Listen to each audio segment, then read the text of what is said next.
इतना समझो कि हम बगुला भगत बने बैठे हैं तो हम सबसे बढ़िया हैं। अल्लाह जाने कौन अच्छा है।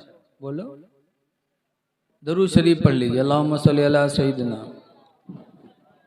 मौलाना मोहम्मद बारिक वसल्लम सलातो व सलामन अलैका या सय्यदी या रसूल अल्लाह सल्लल्लाहु ताला अलैहि वसल्लम। एक सहाबी थे अबू तलहा अंसारी। उनकी बीवी का नाम था उम्मे सुलैम। बच्चे नहीं थे। दोनों मियाँ बीवी दुआ मांगा करते थे, या अल्लाह जिंदगी का कोई सहारा पैदा कर दे। हर आदमी आज दुआ मांगता है, रब्बे हबले मिल्लदुनका वलिया, अल्लाह बुढ़ापे में मेरा कोई सहारा बना दे। दुआ मांगते थे तो अल्लाह ताला ने एक लड़का दिया। बड़े खुश थे मियाँ बीवी के। अल्लाह की मर्जी की कुछ दिनों के बाद अबू तलहा के लड़के को निमोनिया की बीमारी हो गई और निमोनिया में सांस उखड़ने लगती, घरघराहट की आवाज आने लगती। एक दिन अबू तलहा सुबह हुई मजदूरी करने जा रहे थे कि लड़के की सांस और चलने लगी। अबू तलहा दरवाजे पर खड़े सोचने लगे कि अकलौता बेटा है, हालत इस तरह है, मैं काम पे जा रहा हूँ, खुदा जाने बच्चे की कैसी हालत हो। तो एक बाप के दिल में औलाद की कितनी मोहब्बत होती है बाप ही जानता। अबू तलहा खड़े होकर सोचने लगे। गरीब थे इसलिए गरीबी की बुनियाद पर फिर काम करने चले गए। वो काम करने गए, इधर तारीख में लिखा है कि उनके घर में वो अकलौते बच्चे का इंतकाल हो गया। अब उनकी बीवी उम्मे सुलैम सोच में पड़ गई कि अकलौता बेटा जिंदगी का सहारा था, आज अल्लाह ताला ने उठा लिया। शाम को मेरे शौहर अबू तलहा काम करके थके मांदे आएंगे और अकलौते बेटे की लाश देखेंगे तो मुसीबतों से परेशान हो जाएंगे। उम्मे सुलैम सोचने लगी कि मैं अपने शौहर को इस मुसीबत से कैसे निजात दूं। रवायतों में आता है कि उम्मे सुलैम उठी और अपने अकलौते बेटे की लाश को घर के एक कोने में लिटा दिया और ऊपर से चादर डाल दी। खाना बनाया, नहाया, कपड़ा पहना, यहाँ तक की रवायतों में लिखा है कि बनाओ संवार भी किया। बताओ उस माँ के दिल पर कितनी मुसीबत होगी जिसकी जिंदगी का सहारा सिर्फ एक लड़का, वो भी इंतकाल कर जाए, लाश घर में हो। उस माँ के माँ के दिल पर मुसीबत का पहाड़ नहीं टूटेगा तो क्या होगा। लेकिन अपने शौहर को सुकून देने के लिए उन्होंने अपने दिल पर मुसीबत का पहाड़ का पत्थर रख लिया। खाना बनाया, नहाई, कपड़ा बदला, बनाओ संवार किया कि शाम को मेरे शौहर अबू तलहा आए और मेरी हालत को देखे, बनाओ संवार देखे तो समझ जाए कि बच्चा ठीक हो गया होगा। शाम को अबू तलहा जब आए, रवायतों में आता जैसे अबू तलहा शाम को काम करके दरवाजे पर कदम रखे, फौरन अपने बच्चे की खैरियत पूछते हैं। कैफल गुलाम, उम्मे सुलैम बताओ बच्चा कैसा है। तो उम्मे सुलैम ने जनाजे की तरफ इशारा कर, लाश की तरफ इशारा करके फरमाया, हदा नफ्सुहु, उसकी सांस ठहर गई है। हदा नफ्सुहु के माने उसकी सांस ठहर गई। अबू तलहा समझे कि सांस ठहर गई, इसका मतलब कि निमोनिया की बीमारी में जो सांस उखड़ उखड़ के चलती थी वो सांस ठहर गई है। इसका मतलब कि बच्चा ठीक है, सो रहा है। चूंकि हालत थी उम्मे सुलैम की बनाओ सवार, चेहरे पे खुशी, और उम्मे सुलैम झूठ भी नहीं बोली, इसलिए कि आदमी मरता है तो सांस रुकती ही है। जब कादा नफ्सुहु, उसकी सांस ठहर गई है तो अबू तलहा खुश हो गए कि मेरा बच्चा ठीक हो गया। अबू तलहा आराम से बैठे तो उम्मे सुलैम ने खाना निकाल के दिया। अबू तलहा ने पेट भर खाना भी खाया, फिर आराम के लिए बिस्तर पे लेटे, उम्मे सुलैम भी लेटी। तारीख में है कि दोनों लोगों ने इतना आराम किया यहाँ तक कि सोहबत भी हो गई। लाश घर में रखी है इकलौते बेटे की, इधर आराम भी है, सोहबत भी है। जब सब चीज से अबू तलहा फारिग हो गए, तब उम्मे सुलैम ने सोचा कि मैंने अपने शौहर को सुकून देने में कोई कमी नहीं छोड़ी।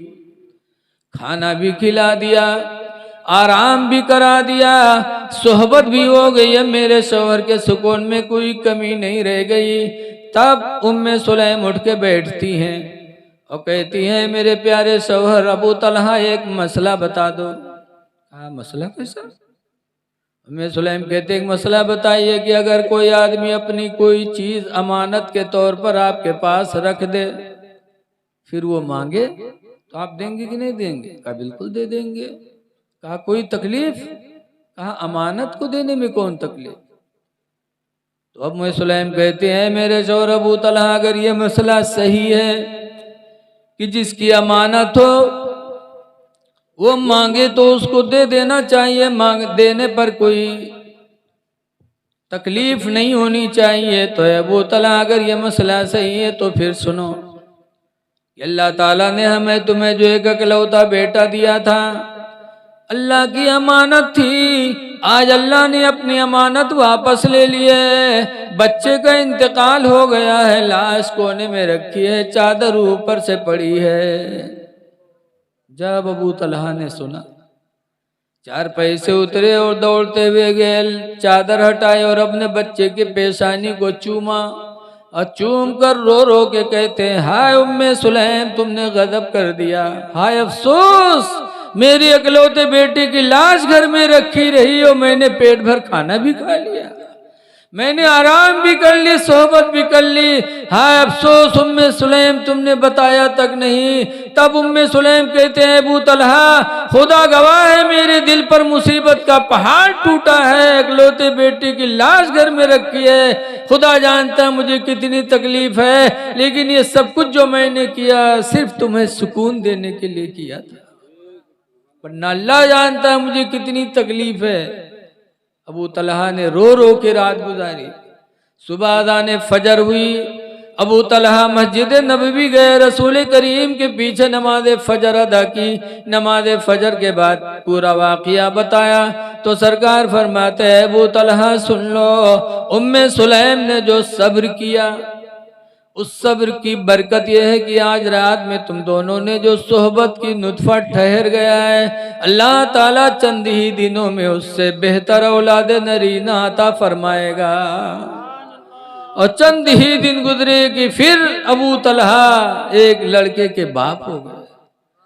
तो ये लोगों तारीख गवाह है कि अच्छी बीवियां वही हैं जो अपने शौहरों को सुकून दे। सरकार ने अच्छी बीवी की निशानी बताई है कि सबसे नेक बीवी वो है कि जब शौहर बाहर से आए और एक निगाह बीवी पर डाले तो उसकी सारी परेशानी खत्म हो जाए, इस तरह बीवी सामने आए। लेकिन आज हमारी माँ बहनें जाहिला है, पढ़ी लिखी है नहीं, सुबह हुए तो कहीं आज हमारे पेट पे रहते खाना वाना बनाने भाई भाई बासी वासी हो जो खाए लो जाओ, वासी खवाए के पठे दे हैं गन्ना काटे तके बाद में अपना का ताजा खाना बनाई है खाई है तके घूम घूम मोहल्ला में पंचायत करी है, हंसी हैं खेली हैं तके जनिए के शाम होगी हमारे आदमी के आवे के टेम होगा, बस मुँह कुप्पा तना फुलाए घर में बैठ गई। अब वो आदमी जब शाम के ही नहीं रहा तरसा तो न अब्बक ढूंढी नहीं अम्मा का, न भाई न बहन न बिटिया न लड़का कोई नहीं, ऐतिहावत कहीं है गुडवा कमी का होगी, कहाँ है गुडवा कमी, लागे था कयामत आई जाते बगैर रुके, और न पही है बाहर तो घर में घुस जाइए, घर में घुसियों का ढूंढिए, जब पैबो करी है तो वहाँ मुँह कुप्पा तना फुलाए बैठे। अब ठाड़ है का करें, बड़ी देर बाद हिम्मत से हाथों लगे कहा बात गुटेंगे, इतनी जोर से हड़कावत है लेकिन नौजवान का गैरत नहीं, तब हूँ खींच करी है कहीं कहा बात गुटेंगे, कहा बात का है साथ कहा माम, कहीं सुन या तो अपने भैया का ले करो या हमका ले करो, कहीं का है कहीं तोर भैया हमका गाली दी से या तो भैया के ले करो या हमका ले करो, गाली दी से लाओ लाठी कहाँ है उठाओ लाठी। अब बताओ दिन भर गन्ना काटी से अभी खाए खाए मोहल्ला में यहाँ घूमी है और शाम के जब लौटा है तो लाठी पकड़ा दी। अब वो बेचारा चुड़ैलिन चक्कर में भाई पे लाठी चला रहा है। ऐ इंसानों, ऐ मर्दों, अपनी बीवियों के चक्कर में आकर भाई पे लाठी चलाते हो। भाई भाई होता है। अल्लाह कुरान में फरमाता है, सना शुद्ध आदूद का भी अखी का, ऐ मेरे बंदे मैंने तेरे बाजुओं को ताकत दी है तेरा भाई पैदा करके, कि भाई से भाई को ताकत मिलती है। बोलो नहीं मिलती है? गांव में अगर कोई 6-7 भाई हैं तो उनसे कोई झगड़ा नहीं करता, किससे बोली हो तो सब भाई हैं। बोलो, भाई से भाई को ताकत मिलती है। हमारे वहाँ रुपैडिया बॉर्डर पर एक गांव है रंजीतवा, वहाँ एक कबड़िया बिरादरी मुल्ला जी, उनके 18 लड़का, तो गवा भर उनसे डरा था। कहते मुल्लवक दारे न जाए रहे, 18 लाठी आई के लंग से। भाई से भाई को ताकत मिलती है, और आज का नौजवान बीवी के चक्कर में भाई पे लाठी चला रहा है।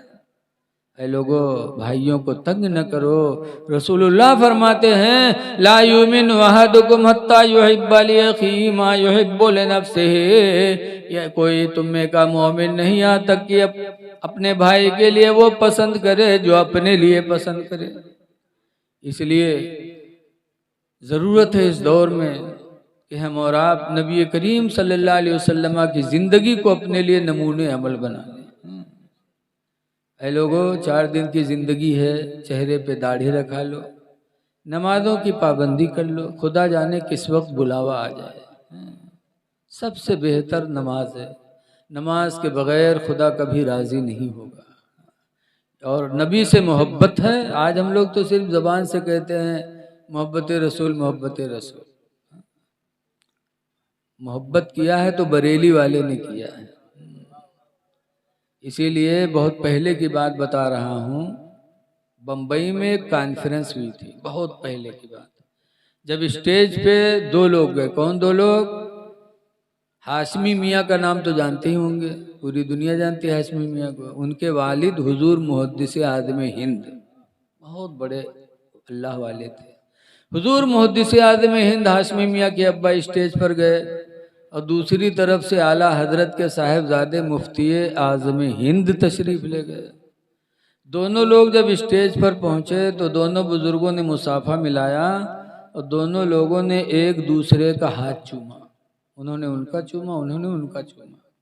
तो मुहद्दिस आज़म हिंद के मुरीदों ने कहा, हजरत आप सैयद हैं और ये बरेली वाले पठान हैं, इन्होंने आपका हाथ चूमा तो समझ में आ रहा है कि सैयद का हाथ चूमना चाहिए, और आप सैयद होकर के पठान का हाथ आपने चूमा, ये बात समझ में नहीं आती।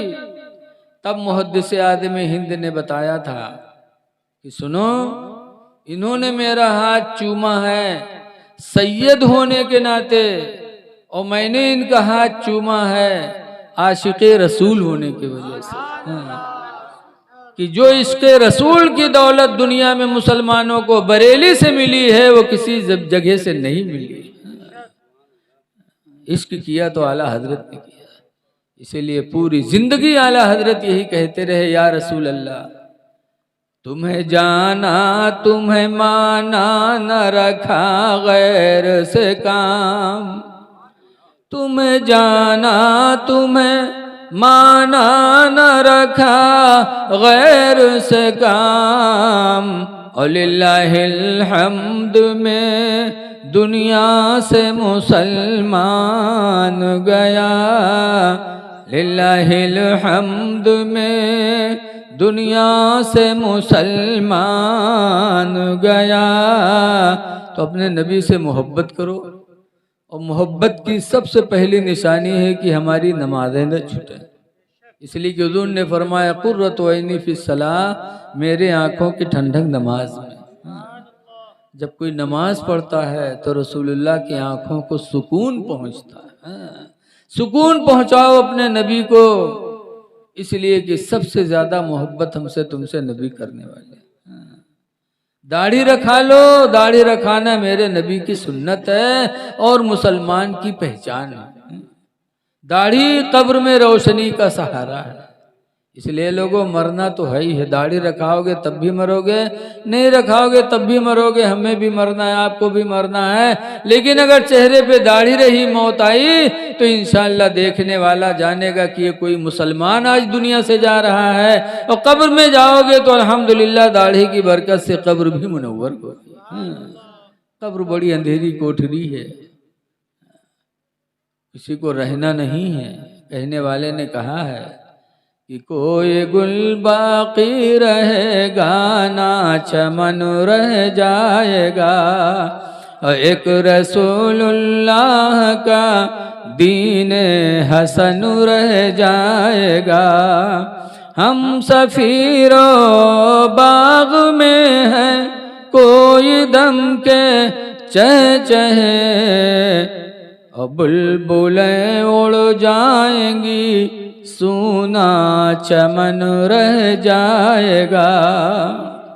अवतुलसो कम ख्वाब की पोशाक पे नाज़ान हो। न गद्दों पे नाज करो कि हम गद्दे पे सो रहे हैं, ना अच्छे कपड़ों पे नाज करो कि हमारा कपड़ा अच्छा है। कपड़े पे नाज नहीं करना चाहिए। जैसे हम लोग नवा कुर्ता पजामा पहन लिए थे और चले थे तो अपन कुर्तवा ही देखे थे, चाहे रस्तम गिर जाओ जा गढ़ा में।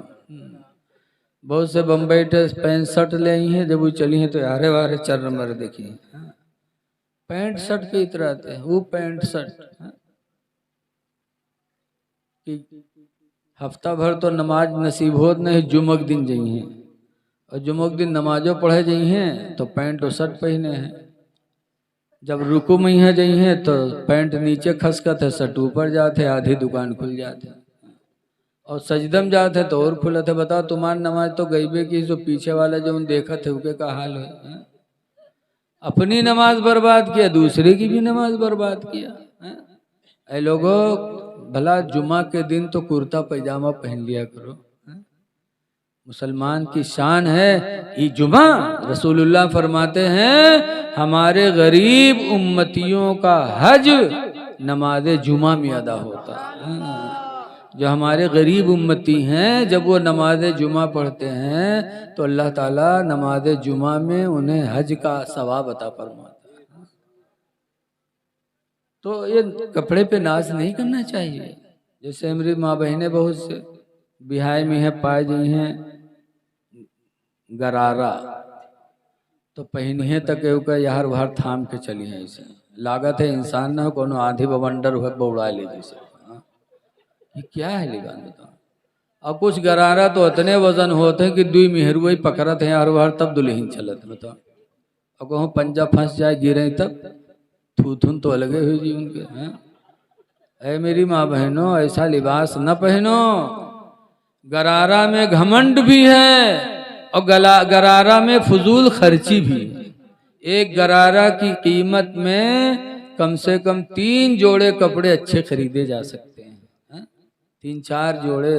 तो घमंड भी अल्लाह के लिए नापसंद, अल्लाह घमंडों को पसंद नहीं करता, और फजूल खर्ची करने वालों को भी अल्लाह पसंद नहीं करता। कहने वाला कहता है कि अतुलसो कम ख्वाब की पोशाक पे नाज़ान हो। अतुलसो कम ख्वाब की पोशाक पे नाज़ान हो, और इस तने बेजान पर खाले कफन रह जाएगा। अल्लाह ताला हमको आपको बुराइयों से बचाए, नेकियों की तरफ अल्लाह हम सबकी हिदायत फरमाए। अब खड़े हो जाइए, सलातो सलाम पढ़ें। बहुत तो कहीं और बोलो और बोलो। तो मौलाना शुरू की तो मजमा से एक आदमी उठाई इस लाठी और मौलाना लंग बढ़ा। अब मौलाना लाठी देखें तो जहाँ तकरीर हुए रही गए। जब वो करिए बाबा तो मौलाना कहते हाँ भैया क्या बात। तो कहते मौलाना तुम तकरीर करो, तुमसे कोई मतलब नहीं है, हम तो उका ढूंढी थे जो तुमका बलाई लेके आवा है। तो ऐसा ना हम तकरीर करो। आप एक हदीस शरीफ है, सुन लीजिए, फिर हम अपनी तकरीर खत्म करते हैं, चूँकि हजरत का हुक्म है। हदीस पाक में हुजूर फरमाते अलमरातु इदा सल्लत खम्सहा, जब औरत 5 वक्त की नमाज पढ़ लेती, वसामत शहरहा, और रमज़ान का रोज़ा रख लेती, व अताअत बालहा, और अपने शौहर की फर्मा बरदारी कर लेती, व अहसनत फरजहा, और अपने आप को ज़िना से बचा लेती, फतदखुलल जन्नत मिन अय्यि बाबिन शात, तो वो जन्नत में जिस दरवाज़ा से चाहेगी दाखिल हो जाएगी। अल्लाह इसी औरत के लिए जन्नत के सारे दरवाज़ों को खोल देगा। एक हदीस पाक में हुज़ूर फरमाते, मैयज़ मनोले, कौन है तुम में का जो मुझे जमानत दे दे, यहफ़ज़ मा बैन लिहयैहि, उस चीज़ की हिफाजत की ज़मानत जो दोनों जबड़ों के बीच में यानी ज़बान, कौन है जो मुझे अपनी ज़बान बचाने की ज़मानत दे दे कि मैं अपनी ज़बान को बुरी बातों से बचाऊंगा। वमा बैन रिजलैहि, और अपनी शर्मगाह को ज़िना से बचाने की ज़मानत दे दे। तो हुज़ूर फरमाते हैं, जो अपने आप को ज़िना से बचा ले, अपनी ज़बान बचा ले, फ़ाज़मनु लहुल जन्ना, तो जन्नत की ज़मानत मैं उसको दे दूँ। पता चला अपनी ज़बान बचाओ, किसी को गाली न दो, किसी को बुरा न कहो, अपनी ज़बान की हिफाजत कर लो, इंशाअल्लाह जन्नत हमारी तुम्हारी होगी। अपने आप को ज़िना से बचा लो, नबी ज़मानत देते हैं कि जन्नत तुम्हारी होगी। इसलिए इन चीज़ों को अपनाने की कोशिश करो। माँ बाप का दिल जीतो, जैसे कि कुरान करीम में 17 जगह आया है, उश्कुरुली वली वालिदैक, अल्लाह फरमाता है तुम मेरा शुक्रिया अदा करो और अपने माँ बाप का शुक्रिया अदा करो। ये नहीं आवा है कि पीर साहब के करो, माँ बाप का शुक्र। 17 जगह कुरान में बार बार आया है कि माँ बाप की खिदमत करो। पीर साहब के एक को जगह नहीं आवा, लेकिन पीर साहब आ जाए तो 10-10 मुरीद पैर दबावत, और पीर साहब पैर दबोई तो है, लागत है 100 बीघा जोत के नहीं आए, अतने बड़े काहिल हैं। और जब पीर काहिल हुई तो मुरीद कामयाब हुई।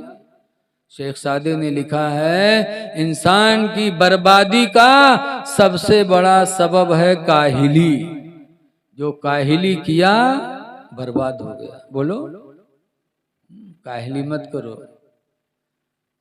बताते हैं दुई काहिल रहे, दुई तो कहूँ सफर में निकले, तो एक जगह देखिन बैर के बिरवा लाग है और बैर पकी पकी लाग है, तो दोनों बिरवक नीचे लेट गए।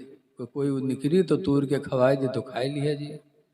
तो दोनों काहिल बैर के बिरवक नीचे लेटे, एक बैर नीचे गिरी टपकी, तो वो देखें तो दोनों, लेकिन उठा के मुँह में धरे को परे दोनों। इतने में एक मुसाफिर गुजरा, तो एक तो पुकारे में से गए इधर आ इधर, तो वो मुसाफिर गवा। तो मम्मी के एक काहिल कहा थे कि ये बैरिया के उठाए के हमरे मुँह में डाल दे, तो उठा के रख दी। तो कहे जाए लाग, तो कहे कहाँ जाते लौट यार, इधर आ, हमरे मुँह से बीवा को निकाली रे। तो आवा 2 लात मारी सुका, ऐसे सारे बियो मुँह से नहीं निकाल सका था। तो दोसर का काहिल जो बगल में लेटा रहा है, कहीं सौर मारी का 2 लात। अब हमरे मुँह पर कुत्ता मुँह तत रहा है, तो इसे कही तरह भगाए तो नहीं भगाई रहा, और 2 लात मार। ऐसे ऐसे काहिल होंगे तो क्या तरक्की कर सकते हैं। पीर काहिल 10-10 मुरीद से पैर दबा, बाप का पैर नहीं दबाते, जिसको अल्लाह ने 17 जगह फरमाया। पीर की ताजीम कर रहे हो, बाप की ताजीम नहीं कर सकते। पीर आ गए तो मुसाफा मिलाने के लिए सब एक दूसरे को धक्का मार रहे हैं। हमारे मदरसा अज़ीज़ुल उलूम में हजरत अरसलान मियां बरेली के आ गए, तो ननपारा वाले मुसाफा मिलावे खातिर हमरे मदरसा के मौलाना अलीमी का दाब दी, उनके कुर्तो फाड़ गया और पसुरी फिराए लाए। बताओ क्या इससे भला निकला। बिछिया बाबा में एक बाबा हुजूर थे, राय बोझा में उनका पहुंचना था कि यही हजरत ठहरेंगे, मदार बनेगी। बड़ा जलसा हुआ कर रहा, लाखों का मजमा, बहुत मानने वाले थे उनके। अब सब मिहपुरवे लंग लोग ताके के बाबा वाहरे लंग से ही हैं। इत्तेफाक से एक बुढ़ू उन्हीं में साफा बांधे आवत रहे, बस सब जुटियाए के मुसाफा मिला, कोनो पखौरा चूम में कोनो कुछ चूम में, वही में है बाबा का डारिन गोंज। बाबा हाथ जोड़े, कहे भैया वो हाथ जोड़े, कहे भैया हम बाबा नौ लगवा से छोड़ दो।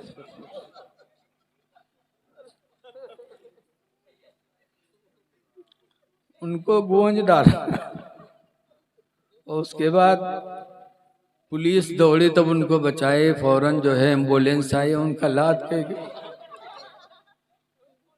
क्या बताएं कौम का हाल अजीब है। बाबा दही का पाए जाए बस चूमे खातिर परेशान है। अरे माँ बाप का पैर चूमो, हाथ चूमो तो अल्लाह ताला तुमसे राजी हो जाएगा। माँ बाप की खिदमत करो, माँ बाप की। इसीलिए एक साहबी थे, उनकी माँ का इंतकाल ने, एक साहब थे, वो बीमार हुए तो उन्होंने मिन्नत मानी, या अल्लाह अगर तू मुझे बीमारी से शिफा दे दे तो मैं खाने काबा की चौखट चूमूंगा। मान लिया मिन्नत, अल्लाह ने उन्हें शिफा दे दिया, ठीक हो गए। तो मदीने के करीब रहते थे और मदीने से मक्का 450 किलोमीटर दूर आए। मदीना सरकार से कहने लगे कि मैंने मिन्नत मानी थी कि अल्लाह मुझे शिफा दे दे तो मैं काबा की चौखट चूमूंगा। अल्लाह के रसूल फरमाते हैं तो जाओ अपनी मिन्नत पूरी करो, काबा की चौखट को चूमो। तो कहते हैं अल्लाह के रसूल मैं मक्का नहीं जा सकता, ना पैसा है कि सवारी से जाऊं, ना इतनी हिम्मत है कि पैदल जाऊं, मैं जा नहीं सकता, कैसे करूं? तो सरकार फरमाती रुजीला बैतिका, अपने घर वापस जाओ, वक़ब्बिल क़दमै उम्मिका, और अपने माँ के दोनों पैरों को चूम लो, अल्लाह ताला तेरी मिन्नत को पूरी फरमा देगा।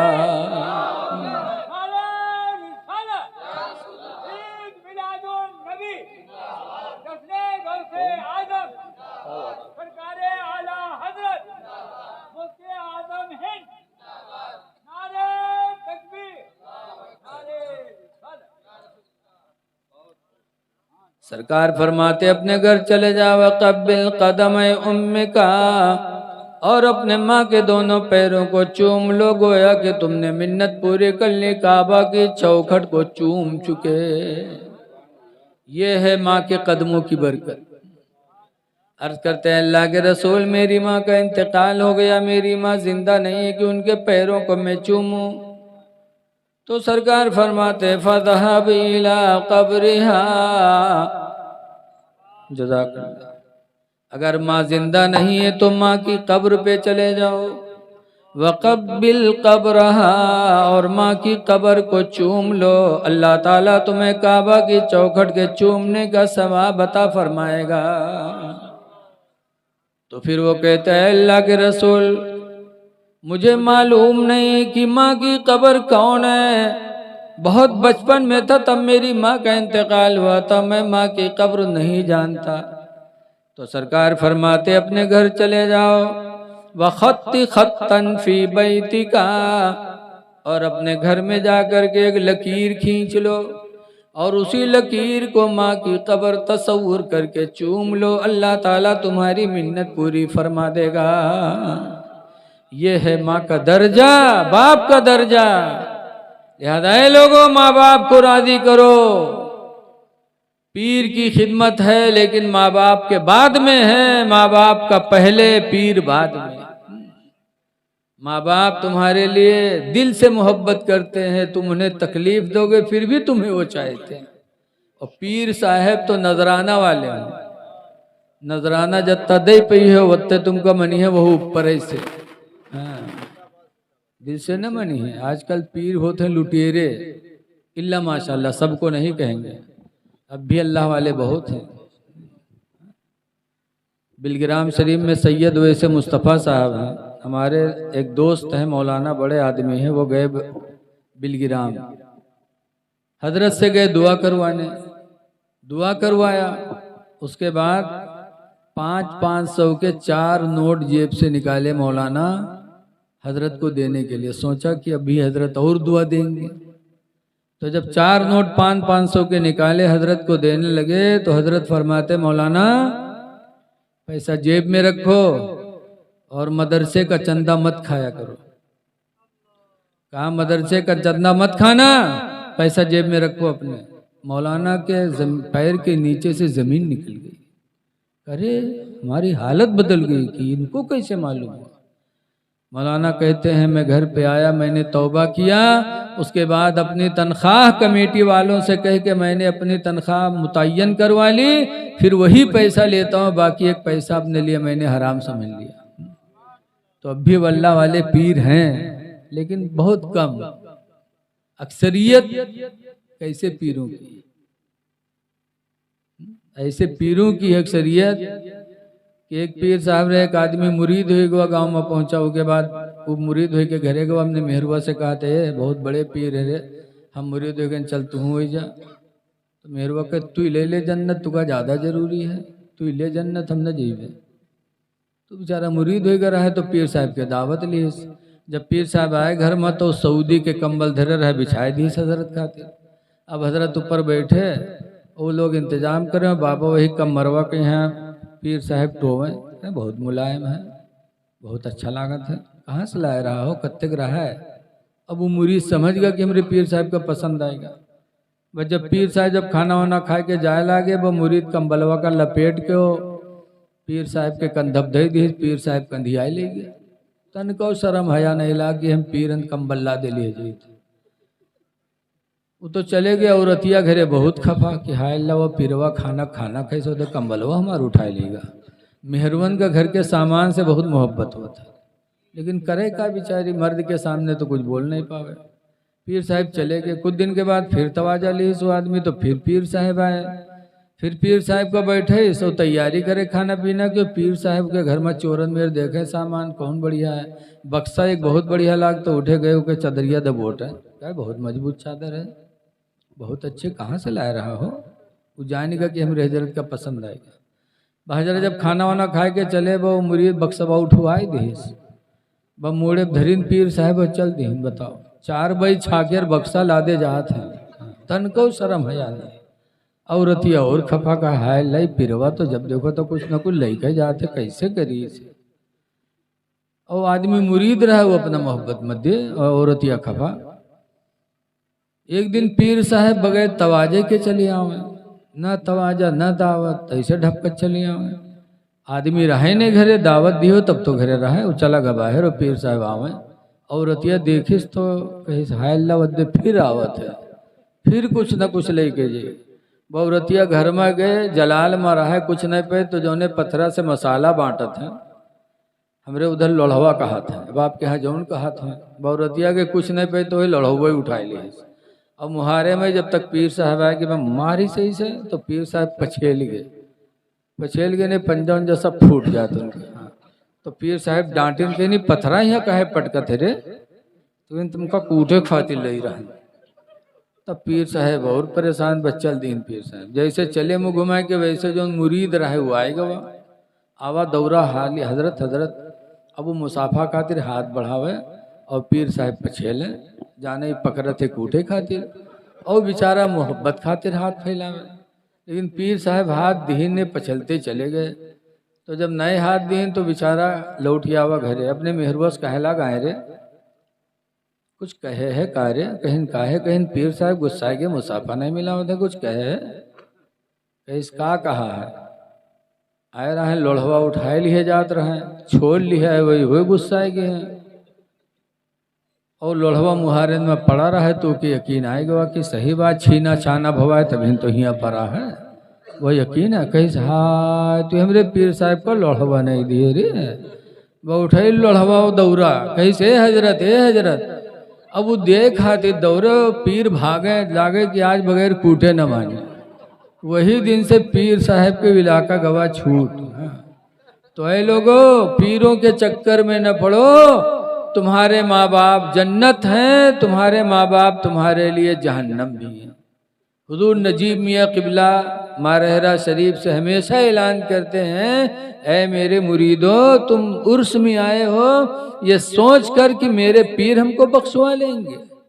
हजरत कसम खा के कहते हैं, कसम खुदा की, जब तक तुम्हारे माँ बाप तुमसे राजी नहीं होंगे हम तुम्हारे कोई काम नहीं